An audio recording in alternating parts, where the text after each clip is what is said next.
Hi, I'm Ron. Welcome back to the Cold Warrior 78 channel.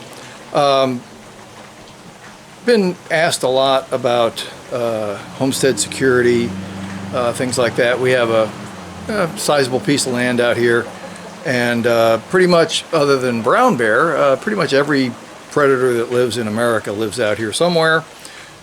Too cold for alligators, I guess, but lots of other things. And you know, what do you do when something goes bump in the night? So I've gotten a lot of requests for that. Let me go over a very simple bump in the night kit for you. So stand by. Alright, I'm going to focus more on the kit than on me at the moment. Let me start by saying that this kit is designed to hang next to my bed for the, I just heard something go bump in the night, I need to grab it and go. Now, I need to caveat that by our normal walking around the homestead situation involves me carrying a 1911 in an inside the waistband holster, unless I'm going to do something, I'm working hard in the summertime, sweating a lot, in which case I wear an old Army pistol belt with the old style flap holster, and I put it in that along with tool. I've got a tool pouch thing on it and spare magazines. So that's for when I'm working around the homestead. So I always have a pistol on me. The rules of our homestead is everybody carries a pistol, everybody carries a reload, everybody carries a lighter, everybody carries a flashlight, everybody carries a knife. Those 5 things got to be on you all the time. And as all of my friends know, if I'm wearing pants, I carry a gun, period. So having the gun is not going to be part of this issue. That's always going to be with me. So what I did look at is, since I carry a 1911, I need some spare magazines. Any semi-automatic pistol, if there's going to be a jam, it's almost always going to be the result of a magazine issue. So this is an old Army magazine pouch for the 1911s. I've got 2 extra magazines in here. They're ready to go. I prefer stainless steel just because they last better than the blued ones do. They're also fairly easy to find nowadays, although they're not cheap, but then nothing is. So 2 spare magazines, 8 rounds in a magazine. Yeah, it's probably a good idea to have a couple extra. Now, let me start by saying this pouch arrangement here, based on the title, is a Molly 2 bandolier ammunition pouch. So it's designed to carry 6 magazines for an AR style weapon. I have no idea. It's got some snaps on it and some other things. Picked it up in a surplus store. I have no idea how it's supposed to work with the rest of the system, but I just use it for carrying assorted crap. It's got a strap already on it, so it makes it a little bit easier. So in the first pouch, I have a knife, just because you always need a knife to do various things, and cutting string and rope and boxes and what have you. There's always something that comes up. So if for whatever reason I don't have my normal EDC pocket knife on me, handy to have that. Again, this is a Milwaukee brand utility knife. It's got a very positive lock on it. You have to push that in to actually get the blade to come open, but the blade flips open very easily. It's a liner lock, so it stays open. I carry one of these in my work pants all the time.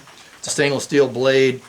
Very sharp. It's very easy to sharpen, and the best thing is, last time I think was $12 when I bought it.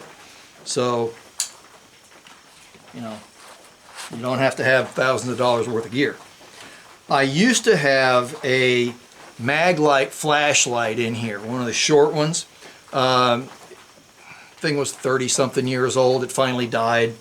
I haven't found anything else that fits this quite properly. The nice flashlight that I have for, well, sitting next to the front door actually, is a little bit too long. Now at night, the first thing I'm going to do is take the flashlight out and turn it on anyway, probably before I even take my pistol out.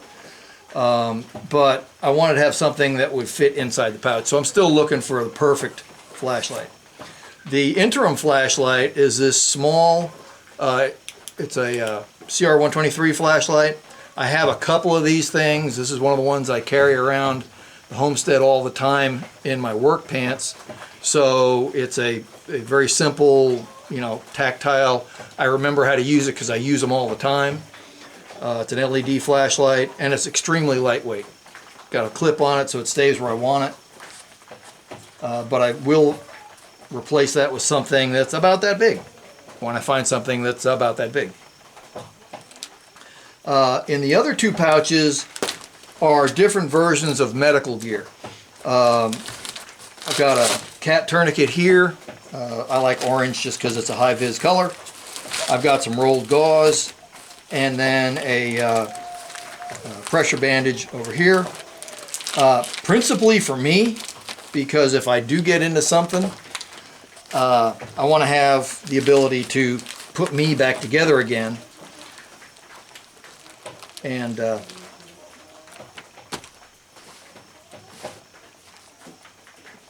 medical is something that most people don't think enough about.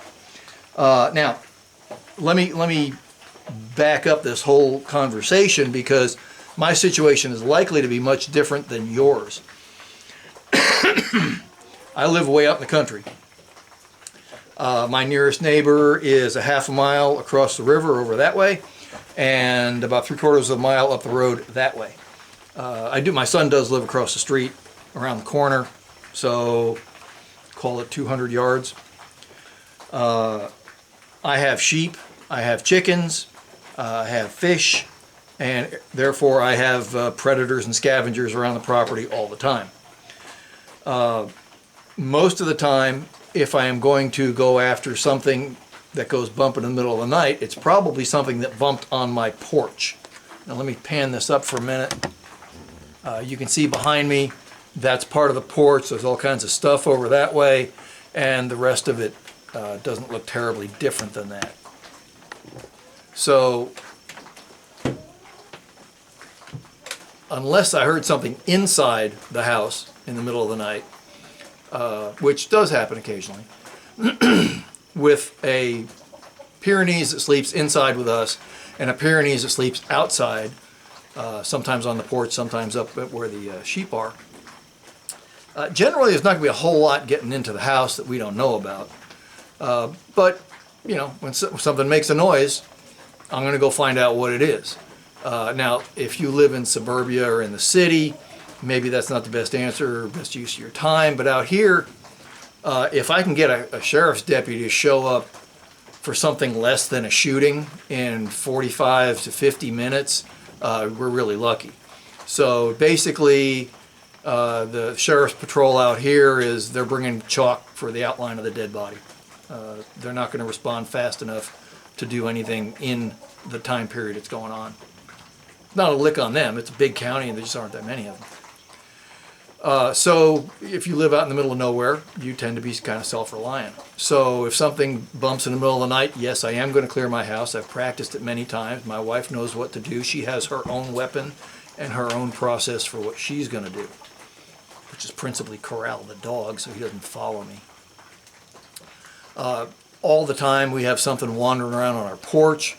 Occasionally it's a wayward chicken that didn't get put away into the coop at the middle, you know, we'll close that at night. Sometimes it's a possum, sometimes it's a raccoon. If it's a possum, chase it away, it'll go away. They just bumble around looking for stuff. Unless you corner them, possums are not terribly dangerous. But if you piss them off, you need to check out those teeth because they are vicious, and if you get bitten by a possum, you will remember it for a very long time. But generally, they're not looking for confrontation. Raccoons, on the other hand, I don't know, too much testosterone, too little brains. I don't know what the problem is. I've had to shoot a couple of raccoons out here because they just wouldn't back off. And so I have no problem spending $1 on a quality hollow point, putting that thing out of its misery. But if I can chase it off, I'll chase it off. Generally, they're not terribly. And again, now that I have the dog outside all the time, that hasn't been that big a problem. What I'm usually responding to in the middle of the night is something that the dog is barking at and it's away from the house. And if I do that, then I get the 12 gauge. Let me show you how that's set up so you can understand.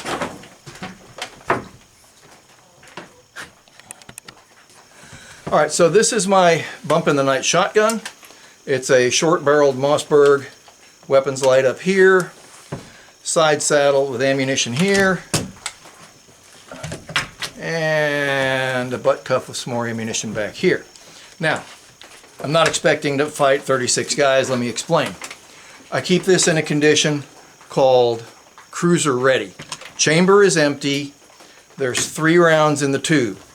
All right, that gives me the opportunity, and I keep buckshot in the tube. That gives me the opportunity to go out and see what's making the noise. I have the flashlight, either the one I normally carry in my pants or the one that was on the bump in the night rig that we just talked about. Plus there's a weapons light if I need it. But I don't normally use that unless I'm actually pointing a shotgun at something. Just not safe. So I said I've got double aught in the tube. I have 2 rounds of number 6 bird shot, and then I have slugs back here because we do occasionally get bear, and then the butt cuff is all number 4 buckshot. So what's the reason? What's the difference? If the problem is people, buckshot of any size is fine. If the problem are bears, I need to go up to the slugs. If the problem are dogs, again, buckshot is fine. But the number 4 buckshot has a lot more pellets. The 8 or 9 pellet buckshot, you often get what they call a donut of death as you go out because the pattern gets bigger, and on the inside where your target is, there's actually nothing being shot. So more pellets, I believe it's 28 pellets in a number 4 12 gauge, fills that out better. So you get a much denser pattern. So coyotes and dogs, I can slip a number 4 in to deal with them. Bigger than that, the double aught is great. Bigger than that, I've got the slugs, and if it's smaller like a possum or something, the number 6. So it's more not a statement of I'm going to World War III. It's when something goes bump in the middle of the night, what kind of critter am I going to find out there? 2 legs, 4 legs, big, small, could be anything. The issue in the country is you've got to be very careful of rabies. Let me move this up so you can see me. According to DNR, any mammal in the woods could have rabies. Any animal that you're seeing act in an unusual manner could have rabies. And so I want to make very careful that if something's making a noise out there, if it doesn't go away when I throw a stone at it or yell at it, it's going to die. Because I can't take a chance on being bitten or having my animals being bitten. So that's a rather final verdict. So if they're not sick, they should run off when they see me walking up. But if they stand their ground, they're dead. No questions asked. And it's just a matter of which shot makes more sense to put that thing out of its misery or to protect us. So like I said, that's the reason for all the ammunition is not I'm going to need all that in one engagement. It's I need to have the opportunity to go with other options, because buckshot, while everybody talks about, yeah, I got buckshot for whatever happens. Well, double aught buck against a weasel is really kind of silly. And it may, again, because of the spread of only 9 pellets, you may actually not even hit the target. So leaving a cruiser ready, there's nothing in the chamber. That means it cannot go off. Yet all I need to do to have it ready in an emergency is just rack it and it's ready to go. I don't play with the safety, any of that. Your trigger finger is your safety, because when the adrenaline is running, your minor motor skills go to crap. So you need to practice with what you have, but understand that when the adrenaline is really pumping, manual safeties are a potential problem area. So you just keep your trigger finger off the trigger, out of the trigger guard entirely. That's your safety. And then again, like I said, I don't even put around it. I'm not sneaking up on anybody. I'm not hunting. So I don't have any problem of the loud noise of racking a round into the chamber. That may make the wild animal run off, and I don't have to shoot it. So I hope that makes sense. So again, variety of cartridges in a shotgun is one of the things that I see as a major benefit for a home defense shotgun, particularly out in the woods. Now, yeah, I've got rifles and pistols and all kinds of other things. We already talked about my 45. And again, I'm wearing pants. I'll have the 45 with me. I'll have a reload with me. So if for whatever reason the shotgun doesn't work, I still have that option. I doubt there's anything in the world going to walk through the kind of lead this thing can put out there. So there you are. Shotgun gives you a tremendous amount of flexibility in how you respond to something. It gives you the ability to amp up or amp down your response. But I only use that if I'm leaving the porch.